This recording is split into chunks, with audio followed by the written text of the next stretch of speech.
All right, Dr. Thompson. What are some things that I should question about my professional preparation in like future jobs and like just like working with athletes? As far as what you should do to prepare, or Yeah, like just like questions about being professional and preparing to be like work with athletes, but also work with my like coworkers and people in the field. I mean, a big part of it is just learning how to develop relationships with people. Actually, if you go on the NSCA website, I have a presentation recorded called 50 Mistakes Young Coaches Make. So I recommend checking that out because I go over like from the interview process to just communications with email to working with colleagues and other interns and things like that. Kind of go through all that stuff. The other thing is just reading as much as you can, learning as much as you can, networking as much as you can. Just reaching out to coaches. So, if there's a place you'd like to work someday, even though they don't have a job open, reach out to them, talk to them, keep your name on their mind so they don't forget about you, that type of thing, but always just in a professional manner. Definitely. What are some skills like inside the weight room that I would need to succeed in this field? Being able to adjust your coaching style to different teams. So, like football's not going to respond to the same thing that or cross country is, or wrestling and gymnastics.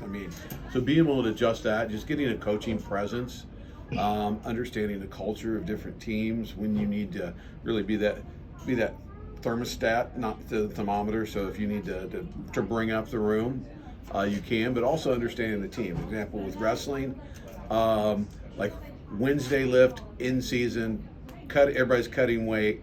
They don't want a rah-rah coach. They want to get in there. They want to put their nose to the grindstone, get through the workout, everything. Off season, they're more fired up, more excited, that kind of thing. So just knowing when you need to kind of adjust the culture or whatever. I would say that's the big thing. And then one last question. What's your advice on like getting a job inside the field? Like some tips or anything you have? Just prepare for interviews. One big thing, I'm like, if you've got a Zoom interview with a school, get a tie of their school color and wear that. That's one thing that just gives that impression. If you have a portfolio or whatever you're giving them, have the school colors there. Don't just give them a generic thing. Try to show them that you fit in. Just be very, very professional at all times. And the big thing is the connections. Connections get you the job. Your talent keeps the job for you. So just know as many people as possible. Utilize the Springfield College Network. We have so many alums. I get emails from alums all the time saying, I have a position open. I want a Springfield College student. So that's the big thing. Just over prepare for any type of interview. Know every coach there. Know where they've been, where they've interned, and then just expand your network as much as possible. But then also just keep reading, learn as much as you can. All right. Thanks, Dr. T.